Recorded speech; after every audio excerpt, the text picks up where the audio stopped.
இன்னைக்கு தேர்தல் நடந்தால் பிஜேபி எவ்வளவு தொகுதிகள் ஜெயிக்கும்? 311. சுனாமி அப்படின்னா எவ்வளவு ஆகும்? 357. இன்றைக்கு தேர்தல் நடந்தால் எவ்வளவு ஜெயிப்பாங்கன்னா 45 சீட் ஜெயிப்பாங்க. பாரதிய ஜனதா கட்சி என்டிஏவோட வாக்குகள் 35 கோடி வர வேண்டும் இருக்காங்க. அவங்களோட டார்கெட் 35 crores. இந்தி கூட்டணியில கிடைக்கக்கூடிய வெற்றி யாருக்குன்னா அனைவருக்கும் தோல்வி, கெஜ்ரிவாலுக்கு வெற்றி. No more RSS VHP BJP movement. இது மக்களினுடைய இயக்கம் மாறிடுச்சு. ஏன்னா 500 வருஷ தாகம் வெளில வருது. கோலஹலாஸ் டிவி யூடியூப் சேனல், இது வாய்மையின் எக்காலம்.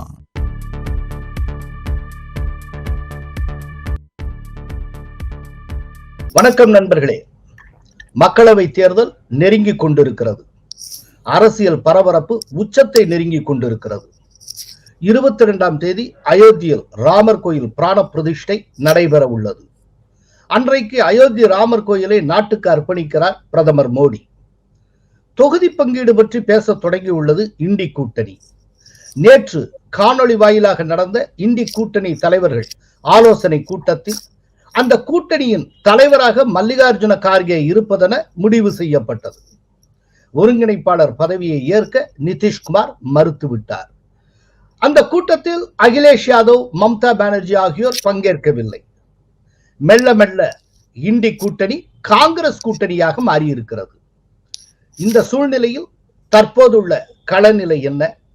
அயோத்தி ராமர் ஆலய திறப்பு என்ன தாக்கத்தை உருவாக்கும்? அயோத்தி விஷயத்தில் காங்கிரஸ் எடுத்திருக்கும் முடிவு அந்த கட்சியை காப்பாற்றுமா அல்லது கவிழ்க்குமா? இன்றுள்ள சூழ்நிலையில் எந்த கட்சிக்கு எத்தனை சீட் கிடைக்கும்? இது போன்ற பல்வேறு கேள்விகள் எழுகின்றன. இவை குறித்து அலச ஹைதராபாத்திலிருந்து காணொளி மூலம் விவாத அரங்கத்தில் இணைகிறார் கருத்து கணிப்பு நிபுணர் JVC ஸ்ரீராம். வணக்கம் ஸ்ரீராம். வணக்கம் சார்.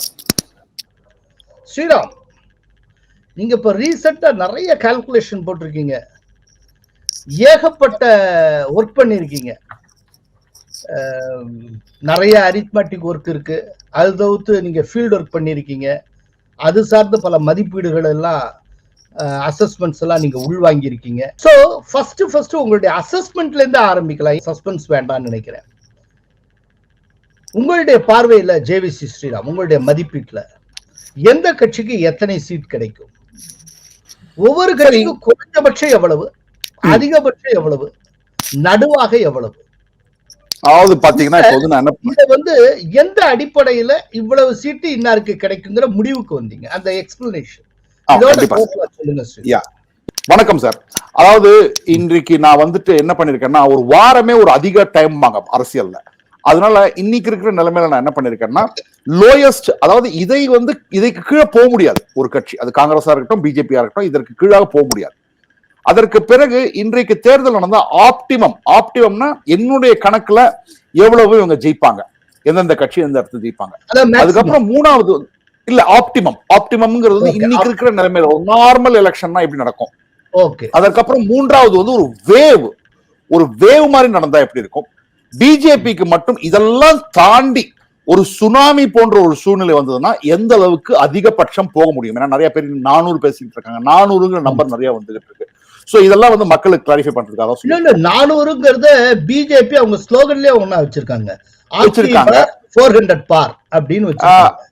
நான் வந்து அதுக்குள்ள வரேன் சார். நான் அதுக்கு வரதுக்கு முன்னாடி லோயஸ்ட், அதாவது இதை குறைய முடியாது, இதற்கு குறைந்து பிஜேபி போகாது அப்படிங்கிற இடத்துல 281 தொகுதிகள் வருது. இது அப்ராக்சிமேட்லி அப்படியே 2014 முடிவு அப்படியே வரும். இதுக்கு கீழே போகாது. எந்த அரசியல் நிகழ்வு நடந்தாலும் இதற்கு கீழே போகாது. இன்றைக்கு தேர்தல் பிஜேபி மெஜாரிட்டி பெறுவது உறுதி. அது கன்ஃபார்ம் ஆயிடுச்சு.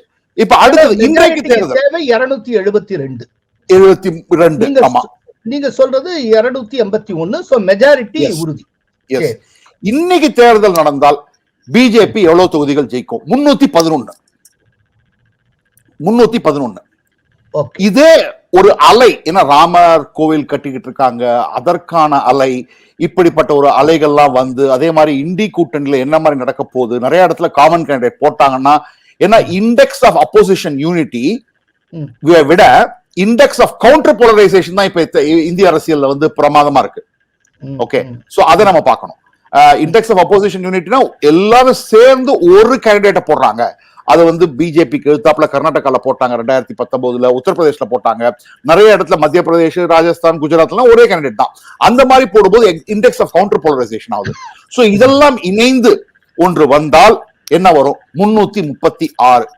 இதையும் தாண்டி நான் வந்து ஒரு விஷயத்துக்காக தான் இதை நான் சொல்றேன். நேற்றைக்கு வந்து பிரிட்டிஷ் ஆன்வாய் வந்து பாகிஸ்தான் ஆக்குபைட் காஷ்மீருக்கு போறதா பாகிஸ்தான்ல அனௌன்ஸ் பண்ணிருக்காங்க. அதற்கு தீவிர கண்டனம் தெரிவிச்சிருக்காங்க இந்திய அரசாங்கம்.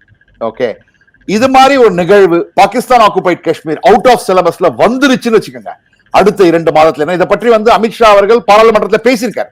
சோ இதெல்லாம் வந்து சுனாமி அப்படின்னா எவ்வளவு ஆகும்? 357. இதுதான் இன்றைக்கு இருக்கக்கூடிய நம்பர். ஏன் சொல்றேன்? இப்போ நீங்க சொல்றத ஒரு தடவை தொகுத்து சொல்லிடுறேன். BJP minimum 281. கரெக்ட். ஓகே, மீடியம்னா 311 கிடைக்கும். ஆமா. ஓகே, மேக்ஸிமம் அப்படின்னா 336. 336. உச்சகட்டம் அப்படின்னா 357. 357. ஓகே, இதை நான் எதுக்கு சொல்ல வரேன்னா, நம்மளுடைய நேயர்களுக்கு வந்து ஒரு விஷயம் சொல்ல விரும்புறேன். இன்றைக்கு இருக்கிற சூழ்நிலைப்படி கூட்டணி கட்சிகள் எல்லாம் பார்க்கும்பொழுது ஒரு 64 இடத்துல பாரதிய ஜனதா கட்சி கூட்டணி கட்சிகளுக்கு இடம் கொடுக்க வேண்டியிருக்கும். அப்படின்னா பாரதிய ஜனதா கட்சி வந்து ஒரு 460 இருந்து 479 இடங்கள் வரைக்கும் நிற்பாங்க. இதுதான் இருக்கிறதுலயே அதிகமா நிற்க போற எலெக்ஷன். ஏன்னா சென்ற முறை 437 இடத்துல நின்னாங்க. இந்த முறை 461 இருந்து 469 வரைக்கும் நிற்கலாம். அனதர் திங், நம்மளுடைய நேயர்களுக்கு இன்னும் முக்கியமான விஷயம் சொல்றது என்னன்னா, 90 இடங்கள்ல பாரதிய ஜனதா கட்சி வெல்வதற்கான வாய்ப்புகள் மிகவும் கம்மி. இது வந்து 25 சீட் ஆந்திராவை எடுத்துக்கங்க, ஆர் ஃபார் தட் மேட்டர் தமிழ்நாட்டிலேயே நான் வந்து ஒரு எவ்வளவு எடுத்திருக்கேன், ஒரு 5 சீட்ல சான்ஸே இல்லைன்னு போட்டிருக்கேன், 20 சீட் கூட்டணி கொடுக்குறாங்கன்னு கொடுத்துருக்கேன். அதே மாதிரி இப்ப வெஸ்ட் பெங்கால் எடுத்துக்கிட்டீங்கன்னா ஒரு 14 சீட்ல வந்து டெமோகிராஃபி அந்த மாதிரி இருக்கு. ஏன்னா 50% மேல போகுது சிறுபான்மையினரோட வாக்குகள். இதெல்லாம் சேர்ந்தா எக்ஸாக்ட்லி கேரளால ஒரு 15 சீட் கொடுத்திருக்கேன். ஏன்னா கேரளா 4 சீட்ல வாய்ப்பு இருக்கிறதா நினைக்கிறாங்க. பத்தனம்திட்டா, அட்டிங்கல், திரிசூர், திருவனந்தபுரம் 4 இடத்துல வாய்ப்பு இருக்கிறதா நினைக்கிறாங்க. அதுல ஒரு இடத்துல ஜெயிக்கலாங்கிற அளவுக்கு கூட சொல்லிட்டு இருக்காங்க. சோ இப்போ உச்சக்கட்டத்தை தொடரணும்னா தமிழ்நாடு, கேரளா, இப்போ இப்படி போன்ற மாநிலங்களையும் ஜெயிக்கணும். பிஜேபி ஜெயிச்சா தான் இந்த உச்சக்கட்டத்தை தொட முடியும். சோ இந்த கால்குலேஷன் வந்திருக்கும். இதே சமயத்துல நம்ம காங்கிரஸுக்கும் இதையே பண்ணணும் இல்லைங்களா? காங்கிரஸுக்கு லோயஸ்ட் பாயிண்ட் அப்படின்னு எடுத்துக்கிட்டா 32 இடங்கள் லோயஸ்ட் பாயிண்ட். இதே காங்கிரஸுக்கு வந்து ஒரு ஆப்டிமம் ஃபிகர் இன்றைக்கு தேர்தல் நடந்தால் எவ்வளவு ஜெயிப்பாங்கன்னா 45 சீட் ஜெயிப்பாங்க. காங்கிரஸினுடைய பீக் அப்படின்னு பாத்தீங்கன்னா 58 இருந்து 62. அப்படின்னா அந்த டச் பண்ணாதான் அவங்க ஒரு லோக்சபால எதிர்கட்சி அங்கீகாரப்பட்ட எதிர்கட்சியா வருவாங்க. அதாவது 55 கிராஸ் பண்ணும். 55 கிராஸ் பண்ணும். இன்னைக்கு தேர்தல் நடந்தா 45 தான் வருவாங்க. இது வந்து 2014ல காங்கிரஸ் பெற்ற ஃபிகருக்கும் அதுவும் ஈக்குவலா இருக்கு. எக்ஸாக்ட்லி அதே தான் இருக்கு. எஸ். இதை இன்னொன்னு பார்க்க வேண்டியது, நீங்க வந்து ஐ திங்க் நீங்க வந்து ஒரு 2 நாள் முன்னாடி நீங்க வந்து ஒரு உங்களோட காணொலியில கோலாகலாஸ்லயே கொடுத்திருந்தீங்க. நீங்க என்ன சொல்லிருந்தீங்கன்னா, காங்கிரஸ் சென்ற முறை இத்தனை கோடி வாக்குகளை பெற்றது, இம்முறை அதை பெருமாங்கிறதே ஒரு பெரிய கொஸ்டின் மார்க், அதை ஊத்து கவனிக்கணும் அப்படின்னீங்க. 2014லயும் சரி 2019லயும் சரி காங்கிரஸ் பெற்ற வாக்குகளுடைய எண்ணிக்கை 11 கோடியே சொச்சு. 2019ல 11 கோடியே 90 லட்சம்ங்கிறது என்னுடைய நினைவு. ஆனா இந்த தடவை அந்த வாக்குகள் வெகுவாக சரியும் அப்படின்னு நான் நினைக்கிறேன். இந்த தடவை எலெக்ஷன் முடிஞ்சதுக்கு அப்புறம் காங்கிரஸ் எத்தனை வாக்குகள் பெற்றிருக்கிறது அப்படிங்கறத நம்ம ஒவ்வொருத்தரும் அப்சர்வ் பண்ணணும்.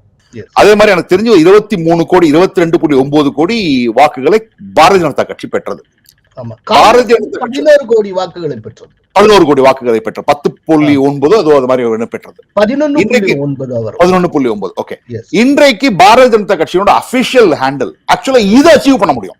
400 அச்சீவ் பண்றாங்களா தெரியாது. ஏன்னா 400 தேசிய ஜனநாயக கூட்டணி டச் பண்ணலாம், ஆனால் இதை டச் பண்ண முடியும். பாரதிய ஜனதா கட்சி என்டிஏவோட வாக்குகள் 35 கோடி வர வேண்டும் இருக்காங்க. 35 அவங்களோட target 35 crores 35 crore plus. Okay okay காங்கிரஸுக்கு ஏன்னா இன்றைக்கு காங்கிரஸ் லாஸ்ட் டைம் காங்கிரஸ் வந்து ஐ திங்க் 423 தொகுதியில கண்டெஸ்ட் பண்ணாங்கன்னு நினைக்கிறேன். இந்த முறை அவ்வளவு தொகுதிகள்ல கண்டெஸ்ட் பண்ண மாட்டாங்க. ஏன்னா டெல்லியிலேயே 3 தொகுதிகள் தான் கண்டெஸ்ட் பண்ண போறதா கேள்விப்படுறோம். அதே மாதிரி உங்களுக்கு வந்து பாத்தீங்கன்னா குஜராத்ல ஒரு தொகுதி வந்து ஆம் ஆத்மி பார்ட்டி கேட்கறாங்க, ஹரியானால வந்து 2 தொகுதி கேட்கறாங்க, அசாம்ல ஒரு தொகுதி வந்து திரிணாமுல் காங்கிரஸ் கேட்கறாங்க, ஒரு தொகுதி வந்து ஆம் ஆத்மி கேட்கறாங்க. திரிணாமுல் காங்கிரஸ் 3 தொகுதிகள் தான் கொடுக்க போறேன்னு சொல்லியிருக்காங்க. இன்னைக்கு 2 தொகுதி இருக்கிற கோவால ஒரு தொகுதி ஆம் ஆத்மி காங்கிரஸ் கிட்ட கேக்குது. சோ காங்கிரஸ் கிட்ட வந்து கூட்டணி பங்கீடெல்லாம் போக காங்கிரஸ் எத்தனை சீட்ல நிக்கும் நினைக்கிறீங்க சார்? இன்னைக்கு இருக்கிற நிலைமையில இந்த மாதிரியான கூட்டணிக்கெல்லாம் ஒத்துப்பாங்களான்னு முதல் கேள்வி. ஏன்னா 3 தொகுதிகள்ல தான் பெங்கால்ல நிக்கிறாங்கன்னா 2 தொகுதிகள் அவங்க ஆல்ரெடி ஜெயிக்கிறாங்க சார். 2 தொகுதியில் அவங்க ஜெயிக்கிறாங்க. ஜெயிக்கிற தொகுதி அந்த எதுக்காக ஜெயிக்கிறாங்கன்னு சொல்றேன். காங்கிரஸ் ஜெயிக்கக்கூடிய மல்டா உத்தர் ஒரு தொகுதி, இன்னொன்னு வந்து கிஷன்கஞ்ச் தொகுதி. 2த்துலயுமே வந்து உங்களுக்கு வந்து முஸ்லிம்ஸ் பாப்புலேஷன் வந்து ஹெவியா இருக்கு. உங்களுக்கு 58% முஸ்லிம் வாக்குகள் இருக்காங்க. இன்னொரு இடத்துல வந்து 68% இருக்கு. அங்கெல்லாம் வந்து கண்டிப்பா அவங்க டிஎம்சி கொடுத்தாலும் கொடுக்கலனாலும் அவங்க ஜெயிப்பாங்க. போன தேர்தலில் டிஎம்சி பிஜேபியினுடைய அந்த ஆதிக்கத்துக்கு மத்தியிலே 2 தொகுதியில காங்கிரஸ் ஜெயிச்சிருக்கு. ஆமா ஆமா. திரும்ப அந்த 2 தொகுதியை தான் திரிணாமுல் காங்கிரஸ் தரையங்கிறாங்க. கூடுதலா வேணா ஒரு தொகுதி தரையங்க. கூடுதல் என்ன சார் தொகுதி கொடுப்பாங்க? கூடுதல் வந்து நியூ ஜகல்புரி கொடுப்பாங்க சார், ஜல்கைபுரி. அங்க பிஜேபி வந்து 58% 60% எடுத்து ஜெயிக்கக்கூடிய தொகுதி அது. Okay okay. டார்ஜிலிங் கிட்ட இருக்கிற தொகுதி அது கொடுப்பாங்க அவங்க. எதை கொடுக்க போறாங்கன்னு தெரிஞ்சது நமக்கு. மாட்டி விடுவாங்க. ஆமா ஆமா, மாட்டி விடுவாங்க. ஓகே. அப்போ இப்ப என்னன்னா, இப்போ கூட்டணி கட்சிகளுக்கு எல்லாம் தொகுதிகளை கொடுத்துட்டு காங்கிரஸ் முன்னை காட்டில கிட்டத்தட்ட ஒரு 100 தொகுதிகள் குறைவாக ஒரு அரௌண்ட் 300 அப்படிங்கிற ரேஞ்சில் அது நின்னால் அப்போ அதனுடைய வாக்குகள் எத்தனை சதவிகிதம் குறையும்? அது பெறக்கூடிய வாக்குகள் 15%. வெற்றியை பத்தி பேசல. 15% கீழே போறதுக்கும் வாய்ப்பு இருக்கு. 15% அது பெற்ற வாக்குகளுடைய எண்ணிக்கை குறையும். ஆமா. மாதிரி ஒரு 11 கோடி வாங்கின காங்கிரஸ் இந்த தடவை வாக்குகள்னு வர்றப்போ ரொம்ப குறையும் போல இருக்கு. ஆமா குறையும். 19% 4% குறையும் சார். 4% குறைந்ததுன்னா பாத்துக்கங்களேன், நீங்க கால்குலேட் பண்ணாலே உங்களுக்கு தெரிய வந்துடும். உங்களுக்கு 11 கோடியில 4% வாக்குகள் இழப்புங்கிறது பெரிய இழப்பு தான் இருக்கும். காங்கிரஸுக்கு மிக, ஏன்னா இன்னைக்கு பாத்தீங்கன்னா இப்ப நேத்திக்கு பிரேக்கிங் நியூஸ் வருது சார். மிலிந்த் டியோரா, முரளி டியோராவோட பையன், அவர் வந்து காங்கிரஸை விட்டு விலகி சிவசேனா போய் ஜாயின் பண்ண போறாரு. ஏக்நாத் ஷிண்டே ஃபேக்ஷன். ஏன்னா அரவிந்த் சாவந்துக்கு தான் சீட் கொடுக்கணும்ன்றாங்க அவர். அந்த சீட் அநேகமா அவருக்கு கிடைக்கும் கிடைக்காது சிவசேனா போனா கூட. ஆனா சிவசேனா அவருக்கு ராஜ்யசபா சீட் கொடுக்கறது வில்லிங்கா இருக்காங்க. ஏன்னா மிலிந்த் டியோரா மாதிரினாலும் டைரக்டா பிஜேபிக்கு வர வேண்டாம், சரி நான் வந்து சிவசேனால போய் சேர்றேன். சிவசேனாலே அந்த மாதிரி ஒரு ஐடியலாக், ஒரு இன்டெலெக்சுவல், ஒரு இளைஞர் அவர்களுக்கும் தேவை. ஒரு பிரஸ் ஃபேஸ் பண்ணக்கூடிய ஒரு தலைவர் அவர்களுக்கும் தேவை. Okay okay. சோ இல்ல இப்ப வந்து நீங்க ஒரு கால்குலேட் பண்ணிருக்கீங்க இல்லையா, மினிமம் இவ்வளவு, மேக்சிமம் நடுவாக இவ்வளவு அப்படின்னு. இது இந்த ஃபிகருக்கு எப்படி நீங்க வந்து சேர்ந்தீங்க? அதை எப்படி அரைவ் பண்ணீங்க? அதுக்கான ஃபேக்டர்ஸ் என்னன்னா, இப்ப லோயஸ்ட்னு பாத்தீங்கன்னு வச்சுக்கோங்க. இப்ப நான் தமிழ்நாடு எக்ஸாம்பிள் எடுப்பேன். ஒரு நார்மல் எலெக்ஷன்னா சென்னை சென்ட்ரல் யாருக்கும் டிஎம்கே, சென்னை வடக்கு திமுக, ஸ்ரீபெரும்புதூர் திமுக, இந்த மாதிரிதான் நம்ம கொடுப்பாங்க யாரா இருந்தாலுமே. சோ அந்த மாதிரி இந்த 281 உங்களுக்கு வந்து பிஜேபியால எக்காரணத்தை கொண்டும் தோற்கவே முடியாத தொகுதிகள். இதை நான் ஃபிகர் கூட உங்களுக்கு சொல்றேன். இதை நான் ஃபிகர் நான் சொன்னீங்கன்னா நீங்களே வந்து கொஞ்சம் ஆச்சரியப்படுவீங்க. பிஜேபி உத்தரப்பிரதேசல 63 இடம் தான் போட்டிருக்கேன். ஓ, நீங்களே ரொம்ப குறைச்சுதான் போட்டிருக்கீங்க. மகாராஷ்டிரால 18 இடம் கொடுத்திருக்கேன், பீகார்ல 16 இடம் கொடுத்திருக்கேன். ஏன்னா பீகார்ல இந்த 16 இடத்தை தோக்கவே முடியாது. ஓ ஓகே ஓகே. சோ இந்த மாதிரி மத்திய பிரதேஷ்ல 20 இந்த மாதிரி கொடுத்திருக்கேன். இப்ப பீக்குக்கு போகும்போது பாத்தீங்கன்னா இப்ப சுனாமி சொல்றோம் இல்லைங்களா, 357, அப்ப வந்து யூபில பிஜேபிக்கு மட்டுமே 73 இடம் கொடுக்குறேன், கூட்டணி இல்லாம. சோ which means 100 ஆல்மோஸ்ட் 75ல கண்டெஸ்ட் பண்ணாங்கன்னா 73 ஜெயிப்பாங்க. ஆனா இதற்கான வாய்ப்பு வந்து ரொம்ப அதிகம் சார். இப்ப நான் சொல்லக்கூடிய விஷயம் வந்து அதிகம். ஏன்னா அந்த 336 or 353 is not a figure which cannot be counted upon. ஏன்னா யூபியில பாத்தீங்கன்னா 30% முஸ்லிம், 225% முஸ்லிம், 40% முஸ்லிம் இருக்காங்க சார் ஒரு தொகுதியில. அங்க கம்ஃபர்டபுளா பிஜேபி ஜெயிக்கிறாங்க. வெஸ்ட் பெங்கால்ல எப்படி நிச்சயமா முஸ்லிம்ஸ் ஓட்டு போடாம பிஜேபி ஜெயிக்க வாய்ப்பே இல்ல. இந்த இடத்துல நான் ஒரு ஆர்டிக்கல் வந்து நான் கோட் பண்ணோம், நியூஸ் 18 ஆர்டிக்கல். நொய்டா கிட்ட ஒரு தொகுதியில ஒரு பூத்ல அந்த வில்லேஜ்ல அனைவருமே முஸ்லிம்ஸ் தான். ஓகே. அங்க வந்து ஒரு 1300 1400 ஓட்டு கிட்ட இருக்கும். 2019 750 சொச்சம் ஓட்டு பிஜேபி பெற்றது. அப்ப சர்ப்ரைஸ் எல்லாருமே. 1000 சொச்சத்துல 700 பிளஸ் வந்து பிஜேபிக்கு போகுது. பிஜேபி வந்தது. ஆனா எல்லாருமே முஸ்லிம்ஸ். ஆமா. ஓகே. 2022 அசெம்பிளி தேர்தல்ல அந்த பூத்த போக்கஸ்டா எடுத்துக்கிட்டாங்க நியூஸ் 18. எடுத்து பார்த்தா 1150 ஓட்டு பிஜேபி வந்திருக்கு. So it indicates what? அதாவது சார், உத்தரப்பிரதேசத்தில் இருக்கக்கூடிய பல சிறுபான்மையினர் ட்ரேடர்ஸ் தான் இருப்பாங்க. அதாவது ஒரு கடை வச்சிருப்பாங்க, செருப்பு தைக்கிறவங்க இருப்பாங்க, இஸ்திரி பண்றவங்க இருப்பாங்க, பானிபூரி விற்பாங்க, அதே மாதிரி லஸ்ஸி கடை வச்சிருப்பாங்க, பான் ஷாப் வச்சிருப்பாங்க. நீங்க யோசிச்சு பாருங்க சார், அயோத்தியால 15% முஸ்லிம்ஸ் இருக்காங்க. அவர்களுடைய வாழ்வாதாரம் 2023க்கு முன்னாடி எப்படி இருந்திருக்கும், 2024க்கு பிறகு எப்படி இருந்திருக்கும்? நீங்க உங்க கண்ணால பார்த்துட்டு வந்துட்டு நீங்க வந்து சொன்னீங்க வாரணாசியில. நீங்க சொன்ன ஒரு ஃபிகருக்கு நான் வந்து ஒரு கோட் பண்றேன். ராகுல் சிவசங்கர் அதை ட்வீட்டே பண்ணியிருந்தாரு. வாரணாசியில இருக்கக்கூடிய ட்ரேடர்ஸ்க்கு 65% அவர்களுடைய ரெவென்யூ இன்க்ரீஸ் ஆயிருக்கான் கடந்த 2 வருஷத்துல. ஏர்னிங் கெபாசிட்டி 65% கூடி இருக்கு. ஆமா சார், நீங்க தானே சார் சொன்னீங்க ஒருத்தர் வேலைக்கு போட்டாரு, அவரால் பண்ண முடியல, இன்னொருத்தர் வந்து பானிபூரிக்கு சாட்டுக்கு போட்டாரு அப்படிலாம் சொன்னீங்க சார். இது வந்து நீங்க சொன்ன மாதிரிதான் ஒரு பொருளாதார பேராசிரியர் 30% வரைக்கும் கூடுதலா இருக்கும், இன்னும் சயின்டிபிக்கா சர்வே பண்ணல அப்படின்னு சொன்னாரு. அதை நான் சொல்லியிருந்தேன். இப்ப நீங்க ராகுல் சிவசங்கர் திட்டவட்டமா சொல்லி இருக்கிறதே மேற்கொள்க.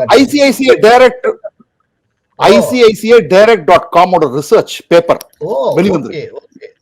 ஓகே. இப்ப அதே போல இப்ப அயோத்தியா வந்து இந்த கோயில் அமைஞ்சதுக்கு அப்புறம் அது ஒரு திருப்பதி மாதிரி தினம் லட்சக்கணக்கான பேர் வரப்போறாங்க. அப்போ அங்க பயனடைகிறவர்கள் அத்தனை பேருமே அயோத்திவாசிகள். அதுல இருக்கக்கூடிய முஸ்லிம்ஸ் எல்லாமே சின்ன சின்ன வேலை பார்க்கக்கூடிய சின்ன சின்ன ட்ரேடர்ஸ்.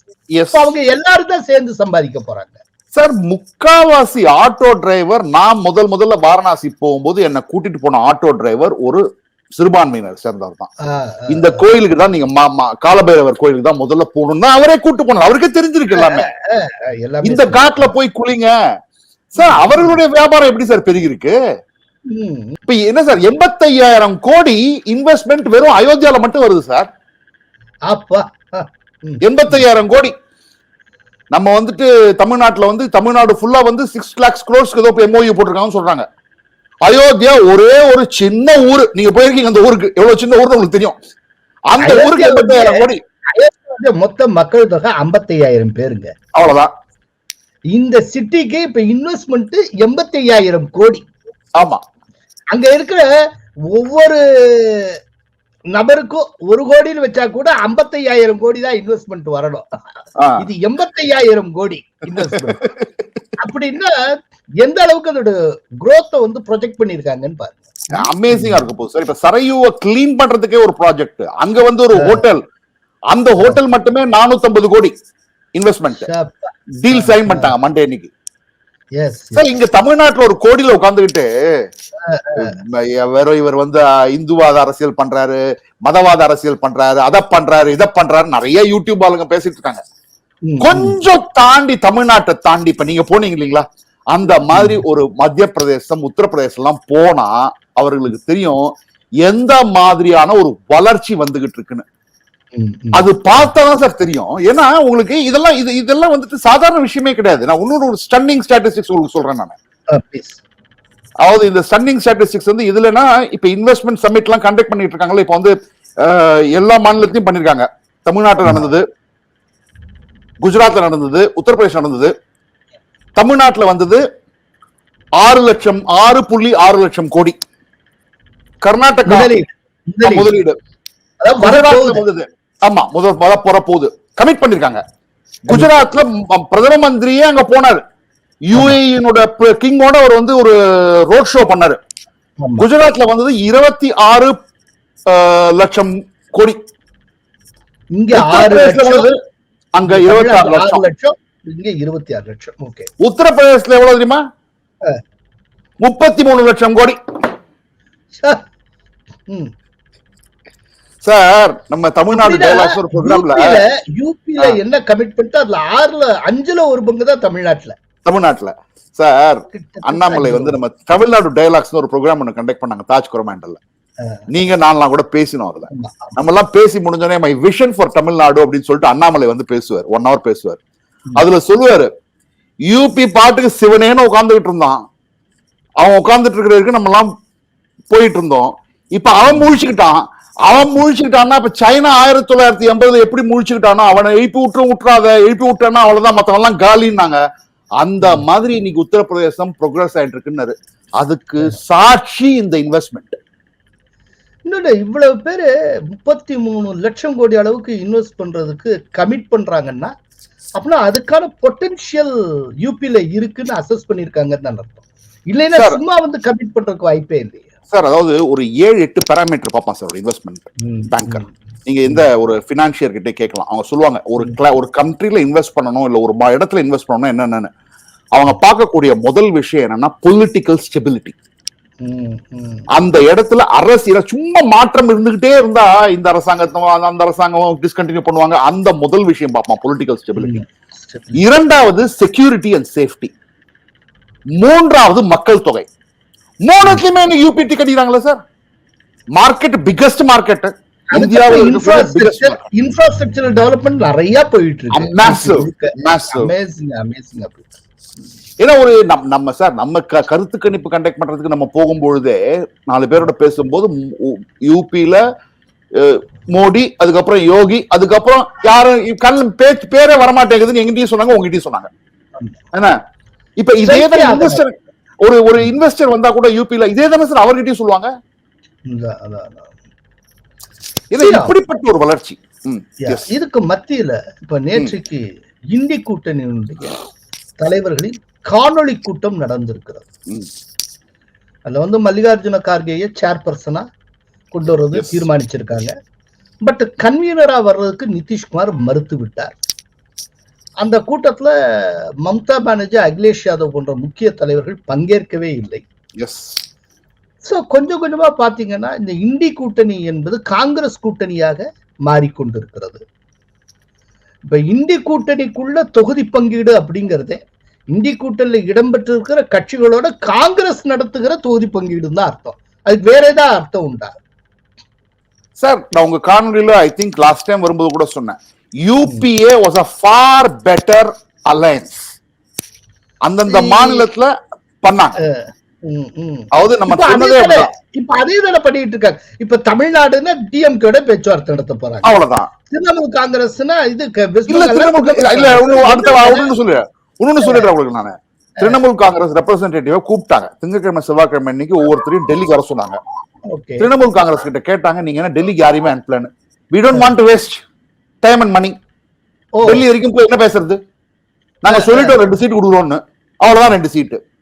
அதுக்கப்புறம் நேத்திக்கு இந்தி கூட்டணிக்கு வந்து காணொலி மீட்டிங் கூப்பிடும் போது 2ல இருந்து 3 ஆக்குறோம். ஆனா அந்த 3க்கு எங்களுக்கு வந்து இன்னும் 2 கொடுங்க, அவ்வளவுதான். இதுல என்னத்துக்கு போய் டெல்லி எதிர்பார்க்கறாங்க? ஆமா, மேகாலயால 1, அசாம்ல 1. திரிணாமுல் காங்கிரஸ் கேக்குறாங்க. திரிணாமுல் காங்கிரஸ். சரி, ஆம் ஆத்மிக்கு காங்கிரஸுக்கு இடையில என்ன டயலாக் நடந்துட்டு இருக்கு? இப்போதைக்கு என்ன சீட் ஷேரிங் ஐடியா எப்படி போயிட்டு இருக்கு சார்? ஏன்னா டெல்லியை பொறுத்த மட்டும் அவங்களுக்கு தெரியும், டெல்லியை வந்து ஏதோ ஒரு ஃபைட் கொடுக்கணும், ஒரு பர்சன்டேஜ் ஓட்ஸ் வாங்கணும்னா நம்ம 2 பேரும் சேர்ந்து இருக்கிறதுல தப்பு இல்ல. அதே மாதிரி டெல்லியில அதல பாதாளத்துல டெல்லியில பிஜேபி இது காங்கிரஸ் போயிடுச்சு. அதனால இவங்க கொடுக்கிற 3 சீட்டுக்கு ஒத்துக்கிறாங்க. ஆம் ஆத்மி தருது 3 சீட். ஆம் ஆத்மி தராங்க, ஆம் ஆத்மி தராங்க. அதுக்கு காங்கிரஸ் ஒத்துக்கிறாங்க. ஆனா அதே காங்கிரஸ் ஸ்டேட் யூனிட் பஞ்சாப்ல ஒத்துக்க மாட்டேன்றாங்க. ஏன்னா 6 சீட் தான் கொடுக்குறாங்க அப்படின்றாங்க. 6 சீட்ல குளறுபடி பண்ணுவாங்களான்னு ஒரு டவுட் வருது. இவங்களுக்கு இன்னொரு பயம் என்ன இருக்கும்னா, காங்கிரஸும் ஆப்பும் சேர்ந்தாங்கன்னா மோஸ்ட் ப்ராபபிளி பிஜேபியும் அகாலிதளும் சேர்ந்துரும் பஞ்சாப்ல. ஓகே, ஆமா. அப்ப பஞ்சாப்ல பிஜேபி அகாலிதளும் சேர்ந்தாங்கன்னா அது வந்து ஒரு டெஸ்டட் அலையன்ஸ், அது கிரவுண்ட்ல ஒர்க் ஆகக்கூடிய அலையன்ஸ் அது. அதனால அது வந்து அதனால பேசாம இருக்கு. அதே மாதிரி 6க்கு இவர் கேட்கறது என்ன, ஹரியானால 2, குஜராத்ல 1, கோவால 1. குஜராத்ல ஒத்துப்பாங்க, காங்கிரஸ்ல இருந்து ஆம் ஆத்மி எதிர்பார்க்க, ஆம் ஆத்மி பார்ட்டி எதிர்பார்க்கறாங்க. சோ இப்ப கோவால 2 சீட், எந்த சீட் கொடுப்பாங்க? நார்த் கோவா காங்கிரஸ் கொடுத்தாலும் ஆப் விரும்புவான்னு டவுட். சவுத் கோவா கேட்பாங்க ஆம் ஆத்மி பார்ட்டி. இப்போ ஆம் ஆத்மி காலூன்றாத மாநிலங்கள்ல ஃபுல்லா ஆம் ஆத்மியை காங்கிரஸை இன்ஸ்டால் பண்ண ஒரு தப்பு பண்ண மாதிரி ஆயிடுமே சார். கோவாலையும் மற்ற எல்லாத்தையும் இதைத்தான் ஆம் ஆத்மி எதிர்பார்க்கிறாங்க. இந்தி கூட்டணியில கிடைக்கக்கூடிய வெற்றி யாருக்குன்னா, அனைவருக்கும் தோல்வி, கெஜ்ரிவாலுக்கு வெற்றி, ஆம் ஆத்மிக்கு தான். ஆம் ஆத்மிக்கு வெற்றி. அடுத்தது வாங்க, இப்ப பீகார்ல என்ன ஆயிடுச்சுன்னா, பீகார்ல வந்து நிதிஷ்குமார் சொல்லிட்டாரு, பாரு 16 சீட்டு எனக்கு, அதுல எந்த விதமான பேச்சுவார்த்தையும் கிடையாது, மத்த இருக்கிற 24 வச்சுக்கின்னு நீங்க எல்லாம் என்ன வேணா பண்ணிக்கங்க. அவர் போன தடவை நிதிஷ்குமார் 17 தொகுதியில நின்னு 16 ஜெயிச்சாரு. இப்ப ஜெயிச்ச 16 அப்படியே கேக்குறாரா?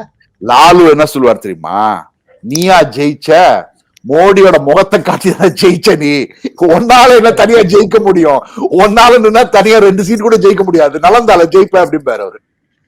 கரெக்ட். ஏன்னா போன தடவை பீகார்ல பிஜேபி 17 சீட்டு போட்டிட்டு 17க்கு 17 ஜெயிச்சாங்க. ஆமா. நிதிஷ்குமார் 17 போட்டிட்டு 16 ஜெயிச்சாங்க. 2 பேரும் கூட்டணியா இருந்தாங்க. ஆமா ஆமா. Okay okay. சோ அதான் பீகாரோட இப்ப இது. சோ இதுக்கு வந்து அடுத்தது பெரிய மாநிலமான உத்தரப்பிரதேசம்.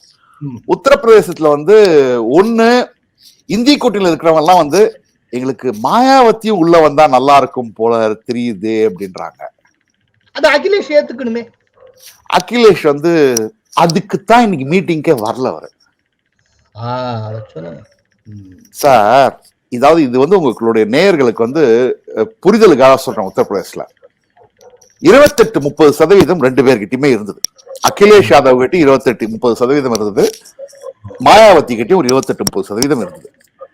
அதாவது என்ன ஆச்சுன்னா, அகிலேஷ் யாதவனோட கால்குலேஷன் 2014 and 2017 எலெக்ஷனை பார்த்துட்டு நம்ம 2 பேரோடத்தையும் கூட்டினா நம்ம ஜெயிச்சிருவோம் போல தெரியுது அப்படின்னு சொல்லிட்டு கூட்டணி வச்சாரு. அரித்மேட்டிக். இதுக்கு காங்கிரஸ் எல்லாம் வர வேண்டாம், நீ தனியா ஒதுக்கி போயிடு அப்படின்ட்டாரு. ஆனா காங்கிரஸ் என்ன பண்ண, அமேத்தி ரைபீட்ல நாங்க கேண்டிடேட் போட மாட்டோம், நீங்க வந்து நாங்க சொந்தக்காரங்களாம் நிக்கிற இடத்துல, நான் நிக்கிற இடம், எங்க அப்பா நிக்கிற இடம், என்னோட மனைவி நிக்கிற இடம், இங்கெல்லாம் வந்து கேண்டிடேட் போடக்கூடாது அப்படின்ட்டாங்க. சோ இந்த ஆச்சு. இது ஆச்சு என்னன்னா, கம்ஃபர்டபுளா அவங்க ஜெயிச்சிருவாங்கன்னு நினைச்சாங்க. நான் ஒரு எக்ஸாம்பிள் சொல்றேன். ஏன்னா arithmetics will not work in Uttar Pradesh. கனூஜ்ல பிஎஸ்பி எஸ்பி பிளஸ் காங்கிரஸ் வேற நிக்கல, டிம்பிள் யாதவ் தான் நிக்கிறாங்க. 2 பேரையும் கூட்டினா 54% வாக்கு வரணும் சமாஜ்வாதி பார்ட்டிக்கு. ஆனா வந்தது என்னமோ 47% தான். 48% வாங்கி பிஜேபி ஜெயிச்சிட்டாங்க. டிம்பிள் யாதவ் அகிலேஷ் வைஃப் தோத்து போனாங்க. ஓகே, அமேத்தில இது ஒர்க் அவுட் ஆச்சு sir. SP BSP Congress RLD எல்லாரும் சேர்ந்து நின்னு கூட ராகுல் காந்தி தோத்து போனாரு. சோ நம்ம நேயர்களுக்கு கூற வேண்டியது என்னன்னா, ஒருவேளை பிஎஸ்பி உள்ள வந்தா கூட எந்த விதமான மாற்றமும் பிஜேபி நம்பர்ல இருக்காது. ஏனென்றால் நம்ம எழுதி வச்சுக்கோங்க, 63 தான் lowest, 73 highest for BJP alone in UP. ஆனால் ஏன் அகிலேஷ் யாதவ் மாயாவதிய வர வேண்டாம் நிறுத்துறாரு? மெனக்கட்டு 2019 தேர்தல் முடிஞ்சோடனே அவர் என்ன புரிஞ்சுக்கிட்டாருன்னா, நம்மளுடைய வாக்குகள் பிஎஸ்பிக்கு போகுது, ஆனா பிஎஸ்பி ஜாதவ் ஓட்டு நமக்கு வரமாட்டேங்குது. எங்கெல்லாம் பிஎஸ்பி நிக்கிறாங்களோ அங்க அவங்க போடுறாங்க. ஏன்னா ஜாதவர்கள் வந்து யாதவர்கள் கையில 2012 இருந்து 2017 வரைக்கும் பயங்கரமான அச்சுறுத்தலை ஃபேஸ் பண்ணிருக்காங்க. ஒத்தே போகாது. சோ ஜாதவ் வந்து என்ன நினைச்சாருன்னா, யாதவ் வந்து ஓட்டு போட மாட்டான்னு நினைச்சாரு. யாதவ் ஓட்டு போட்டான், ஜாதவ் வந்து ஓட்டு போட மாட்டேன்றான். ஜாதவ் வந்து மாயாவதி மேல கோவம் இருக்கிறதுனால 2022 பலர் பிஜேபிக்கு ஓட்டு போட ஆரம்பிச்சிட்டான், இல்ல எஸ்பிக்கு ஓட்டு போட ஆரம்பிச்சிட்டான். அதனாலதான் என்ன ஆயிடுச்சுன்னா அகிலேஷ் யாதவ் 28% அவர் RLD மத்த கட்சியோட சேர்ந்து 32% கொண்டு வந்து நிக்க வச்சிட்டார் கட்சியா. மாயாவதியே இப்ப 14% தள்ளிட்டார். இவரோட கால்குலேஷன் என்னன்னு சொல்றேன் சார், அகிலேஷ் யாதவோட கால்குலேஷன் என்னன்னு சொல்றேன் சார். இன்றைக்கு அவர் பிஜேபி அப்படி இல்லைன்னா SP கூட்டணி, இந்த கூட்டணியில நான் வந்து RLD உட்கார வச்சுக்கிட்டு இருக்கேன். என்கிட்ட சிறுபான்மையினர் இருக்காங்க, யாதவர்கள் இருக்காங்க, ஜாட் கொஞ்சம் பேர் வருவாங்க, வச்சுக்கிட்டு இருக்கேன். ஒருவேளை நாளைக்கு யோகி டெல்லிக்கு போனார்னா, இல்ல ஒருவேளை ஒரு அதிருப்தி நிலைமை உருவாச்சுனா பிஜேபிக்கு எதிராக, அது உருவாறதுக்கான வாய்ப்புகள் ரொம்ப ரொம்ப குறைவு. யார் அடுத்த ஆப்ஷன்னா அது ஜஸ்ட் ஸ்ட்ரெயிட்டாவே அகிலேஷ் யாதவ் தான் இருக்கும். மாயாவதியோ காங்கிரஸுக்கோ ஸ்பேஸ நம்ம கொடுத்துட்டு நாளைக்கு அவர்களும் நம்ம கிட்ட போட்டிக்கு வந்தாங்கன்னா இது வேண்டாம், ரிவைவல் வேண்டாம், எப்படியுமே 2024 தேர்தல் தோக்கலாம் போறோம், தோத்துட்டு போறோம். ஆனா மத்தவங்க யாருமே வளர வேண்டாம். இது 2014 இது ஒரு முக்கியமான விஷயம் சார். இது 2014 வந்து சிவசேனா அலையன்ஸ் விட்டு வெளில போறாங்க அசம்பிளி எலெக்ஷன்ல மகாராஷ்டிரால. அப்ப மோடியும் அமித்ஷாவும் பேசிக் கொண்டதாக எனக்கு வந்த தகவல். இதுதான் நமக்கு நடந்த மிக முக்கியமான விஷயம். அதாவது நம்மளுடைய அரசியல் எப்படி இருக்கணும்னா, நம்மளுடைய கட்சிக்காரங்க, நம்மளுடைய காரியகர்த்தா மற்ற ஒரு சின்னத்துக்கு எக்ஸ்போஸ் ஆகக்கூடாது. அவங்க நமக்கு மட்டும்தான் ஓட்டு போடணும், தாமரைக்கு மட்டும்தான். ஏன்னா ஒருவேளை இந்த வாட்டி ஓட்டு போட்டாங்கன்னா அடுத்த வாட்டி நம்ம கேண்டிடேட் சரியா அனௌன்ஸ் பண்ணாம இருந்தாலோ, நம்ம மேல ஏதோ கோவம் வந்தாலோ, சென்ற எலெக்ஷன்ல நம்மளோட என்ன பண்ணா அந்த சிம்பிளுக்கு தானே ஓட்டு போட்டோம், இந்த வாட்டியும் போடுவோம்னு. அதனாலதான் நிறைய இடங்கள்ல கூட்டணி தேவைப்பட்டால் தான் கூட்டணி, தேவையில்லைன்னா கூட்டணி கிடையாது. அதே ஃபார்முலாவை இன்னைக்கு அகிலேஷ் யாதவ் யூஸ் பண்றாரு. He has borrowed that idea from BJP.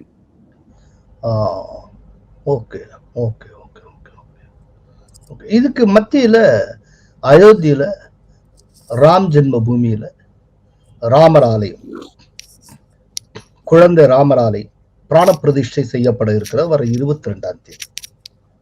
அது வந்து நார்த் இந்தியா முழுக்க கிட்டத்தட்ட அது ஒரு மக்கள் விழா மாதிரி போய்கொண்டு இருக்கிறது.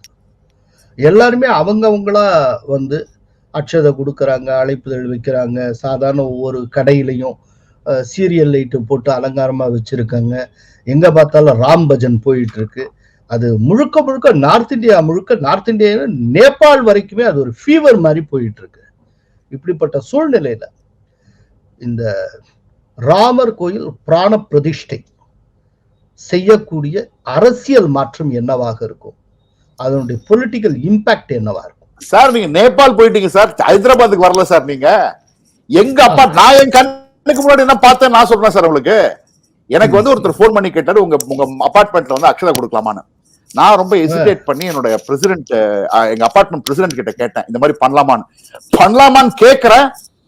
நம்ம கண்டிப்பா பண்றோம், எத்தனை மணிக்கு என்ன பண்ணணும்னு கேளு அப்படின்னாரு. நான் சரின்னு சொன்னேன்.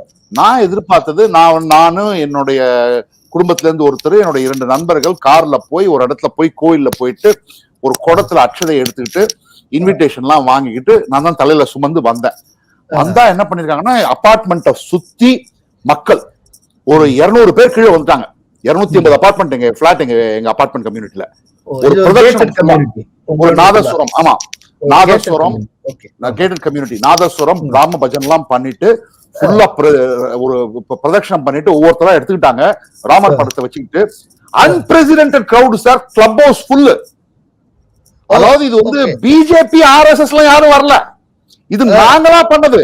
இது வந்து no more RSS VHP BJP movement. இது மக்களினுடைய இயக்கம் மாறிடுச்சு. ஏன்னா 500 வருஷ தாகம் வெளில வருது. இப்போ முக்கியமான புள்ளிக்கு வந்து சேர்ந்திருக்கீங்க. இது மக்களுடைய ஒரு மூமெண்டாவே மாறி இருக்குங்கிறீங்க.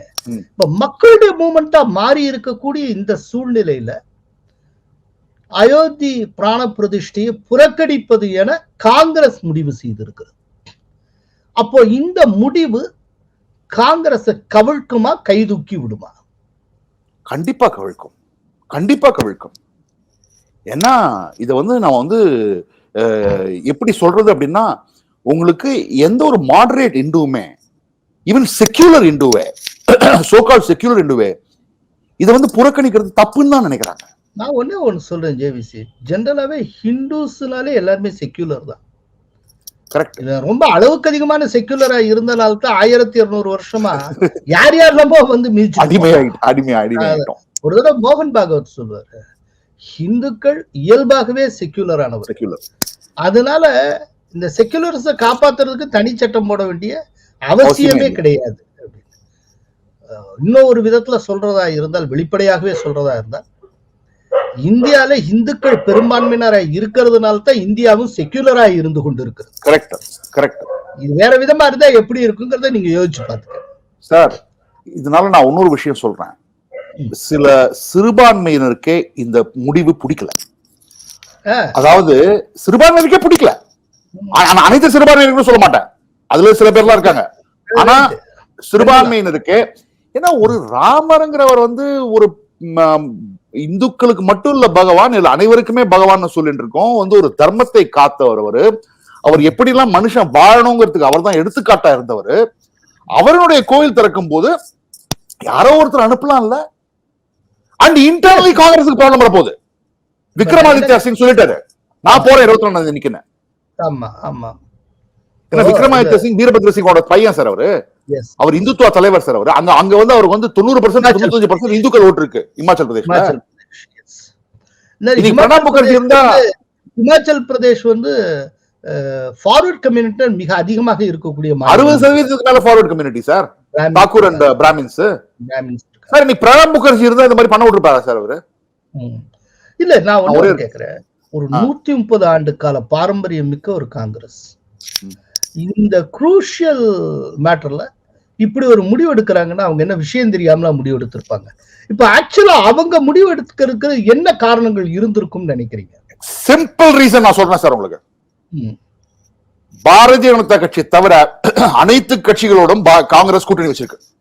லெப்டா இருக்கட்டும், ஆப்பா இருக்கட்டும், சமாஜ்வாதி பார்ட்டியா இருக்கட்டும், எல்லா கட்சிகளும் தமிழ்நாட்டுல அதிமுக, திமுக, ஜனதாதள், செக்யூலர், டிடிபி, டிஆர்எஸ் எல்லா கட்சிகளோடையும் கூட்டணி வச்சிருக்காங்க. இது வரைக்கும் காங்கிரஸோட கூட்டணி வைக்காத ஒரே கட்சி பாரதிய ஜனதா கட்சி. அந்த பாரதிய ஜனதா கட்சியின் வளர்ச்சி ராம் ஜென்மபூமிங்கிற ஒரு இயக்கத்தினால் நடந்தது. இது நடக்காது, நடக்க கூடாது அப்படின்னு நினைச்சிட்டு இருந்தது காங்கிரஸ் கட்சி. நடத்தி காட்டி விட்டார்கள். எப்படி மோடி வெறுப்பு தேச வெறுப்பா சில சமயத்துல பிரதிபலிக்கிறதோ அந்த மாதிரி இந்த மோடி பிஜேபியினுடைய வெற்றி மூல காரணமே ராம் ஜென்மபூமி தான். அந்த ராம் ஜென்மபூமிக்கு ரத் யாத்திரா எடுத்துட்டு போனதுனாலதான் இன்னைக்கு காங்கிரஸ் வந்து இந்த மாதிரியான சிச்சுவேஷன்ல இருக்கு. அந்த பாஸ்ட் பார்க்கணும் சார் நம்ம. அப்படிப்பட்ட ஒரு இடத்துல அங்க போய் நிற்கிறதுக்கு கூட அவங்களுக்கு மனசு இல்ல, ஒரு தைரியம் இல்ல, தைரியம் கிடையாது, ஒரு இது மாதிரி கில்ட்டி கான்ஷியஸ்னஸ். அதான் சார், அந்த விஷயத்துல நான் இப்படி இருக்கேன், ஒரு குற்ற உணர்வு இருக்கு. அந்த விஷயத்தால தான் எப்படி இருக்கு. ஏன்னா சோம்நாத் டெம்பிளுக்கு ராஜேந்திர பிரசாத் போறாருன்னு தெரிஞ்ச உடனே ஆல் இண்டியா ரேடியோல அந்த அட்ரஸ் நிறுத்தியவர் சார் ஜவஹர்லால் நேரு. இதற்கும் அந்த குடும்பத்துல இந்திரா காந்திக்கு எந்த அளவுக்கு இந்து பற்று இருக்குன்னு மக்களுக்கு நிறைய பேர் தெரியாது. அந்த ஏன்னா நான் ஒரு இன்சிடென்ட் சொல்றேன் சார். இது வந்து நீரஜா சௌத்ரிங்கிறவங்க, உங்களுக்கு தெரிஞ்சவங்க கூட, அவங்க ஒரு மூத்த பத்திரிகையாளர், காங்கிரஸ் கவர் பண்ணக்கூடிய பத்திரிகையாளர். அவங்க சொல்றாங்க, இமாச்சல் பிரதேஷ்ல ஒரு டெம்பிள் இருக்கு, அம்மன் டெம்பிள், பகவதி டெம்பிள். அங்க எப்பொழுதும் இந்திரா காந்தி வந்து செல்வார்கள். அந்த இடத்துக்கு ஒரு வாட்டி வந்து 1980 பிரைம் மினிஸ்டர் ஆன அப்புறம் நான் வரப்போறேன், அந்த பூஜை வேண்டிக்கிட்டேன், அதை நான் பண்ணணும் அப்படின்னு சொல்லி எல்லா ஏற்பாடுகளையும் பண்ண சொல்லியிருக்காங்க. எல்லா ஏற்பாடும் பண்ணி வச்சிருக்காங்க. கடைசி நிமிஷத்துல இந்திரா காந்தி அந்த இடத்துக்கு வரல. அந்த டெம்பிளோட ஹெட் பிரீஸ்ட் சொன்னாராம், ஒரு நார்மல் பக்தன் நான் ஒரு வேண்டிக்கிட்டு வரல அப்படின்னு சொன்னா அந்த அந்த கைங்கரியத்தை பண்றதுக்கு அம்பாள் வந்து பொறுத்துப்பா, நாட்டினுடைய தலைவர், இந்த நாட்டையே ஆளக்கூடிய ஒரு மனுஷி, அவ இத பண்ணது மிகவும் தப்பு. அடுத்த வாட்டி இங்க வரும் ஒரு கதறி அழுதுன்னா வருவா அப்படின்னாராம். அடுத்த 2-3 தினங்கள்ல சஞ்சய் காந்தி ஏர் கிராஷ்ல டைடு. கொஞ்ச நாள் கழிச்சு இந்த விஷயம் வந்து என்னென்னலாம் நடந்ததுங்கிறது இந்திரா காந்திக்கு தெரிய வந்திருக்கு. அந்த அந்த புரோகித் வந்து அழுது இந்த மாதிரி சொல்லியிருக்காருங்கிறது வந்திருக்கு. கொஞ்ச நாள் கழிச்சு அதே பூஜைக்கு திரும்பி வந்து சொல்லியிருக்காங்க. ஆக்சுவலா அந்த பிரீஸ்ட் பயத்துல இருக்காரு. எதுக்கு பயத்துல இருக்காருன்னா, என்ன நம்ம ஏதோ அந்த டயத்துல சொன்னது சாபம் நினைச்சுட்டாங்களா, இந்த அம்மா இவ்வளவு பெரிய தலைவர், நான் பாட்டுக்கு தப்பா பேசிட்டேன்னு அப்படின்னு இருக்காரு. அவங்க வந்திருக்காங்க, அப்படியே கோவில்ல இருக்கிற எல்லாருக்கும் தெரியற மாதிரி புலம்பி எழுதிருக்காங்க. அவங்க எப்படி எழுதிருக்காங்கன்னா, அப்படிப்பட்ட ஒரு ஸ்ட்ராங் உமன் இந்திரான்னு சொல்லுவோம்ல, அத அங்க இருந்தவங்க எல்லாம் பாத்திருக்காங்க. கதறி கதறி கதறி தாழ எழுதிருக்காங்க. ஆபரேஷன் ப்ளூ ஸ்டார் நடந்த பிறகு இந்திரா காந்திக்கு வந்து பயம் வந்திருக்கு, தன்னோட உயிருக்கு ஏதோ ஆபத்து இருக்குன்னு. எவ்ரி டே, ஒவ்வொரு தினமும் ருத்ர ஹோமம் நடக்கும் சார் அவங்க வீட்டுல. அந்த மாதிரி நீரஜ் சௌத்ரி சொல்றாங்க. நீரஜ் சௌத்ரி சொல்றாங்க. ஓகே.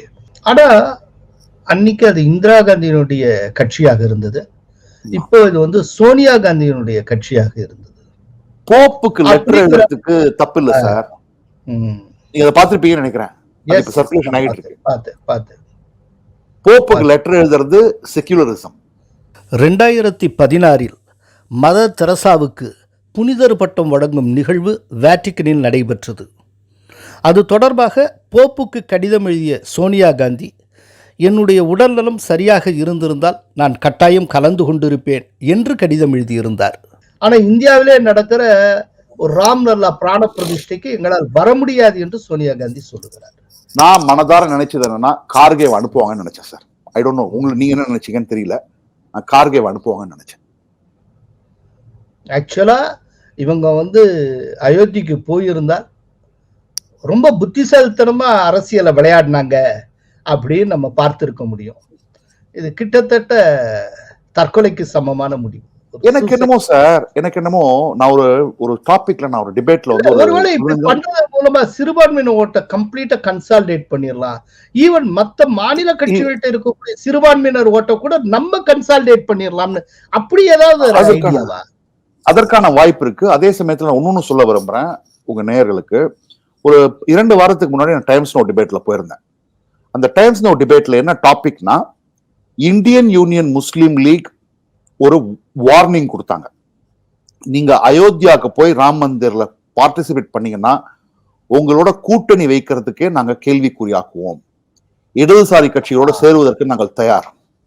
இப்ப காரணம் தெரிஞ்சு போச்சு, அவ்வளவுதான் முடிஞ்சது. வயநாடுல யார் சார் எம்பி?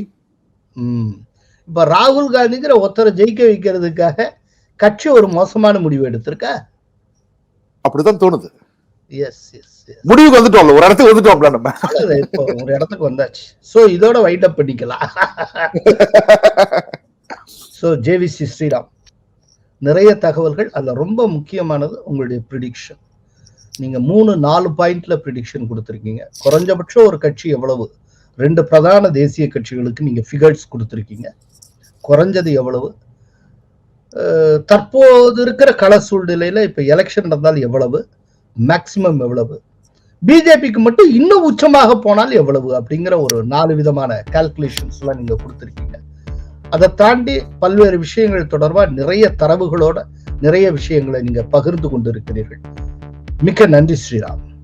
நன்றி சார், வணக்கம். கோலஹலாஸ் டிவி யூடியூப் சேனல், இது வாய்மையின் எக்காலம்.